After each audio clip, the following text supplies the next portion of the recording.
সালামু আলাইকুম বন্ধুরা। তো এখন মাছ ভাজা করতেছি, তেলগুলো আগে দিয়ে দিলাম।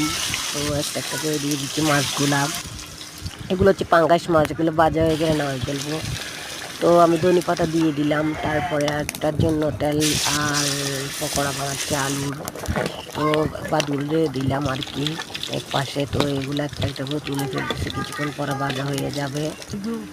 তো এগুলো নাস্তা বানিয়ে ফেলার পর আমি আর একটা রান্না রেসিপি বসাবো। এগুলো একটা একটা হয়ে গেছে, এগুলো আগে থেকে আমি মেখে দিকে রাখছিলাম। তো এক পাশে তেল দিলাম, আবার পেঁয়াজ রসুন আদা, তারপর চিংড়ি মাছ দিলাম, লবণ হলুদ মরিচ মশলা দিয়ে একটু পানি দিলে দিলাম। তো এইগুলো হচ্ছে কলার বগলি আর কি, কলার বগলি রান্না করতে চিংড়ি মাছ দিয়ে। তো আমি আর একটা পরিবেশন করতেছি রান্না, এগুলো হচ্ছে ভেন্ডি ভাজি।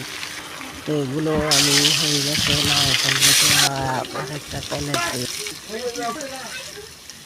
তো আর একটা আমি মশলা দিয়ে দিলাম। তো এগুলো হচ্ছে পরুল, এই লোট্টা মাছ দিয়ে পাতুরি করছি আর কি। তারপর আর একটা একের মধ্যে অন্য পাতা দিয়ে দিলাম। তো গুগলিগুলো একটু হয়ে আসতেছে। তো আর একটা আমি একটু শাক, এগুলো ডাল দিয়ে রান্না করতেছি। তারপর মাছের মাথা যে ভাজা করে রাখছি ওইটা দিয়ে দেবো।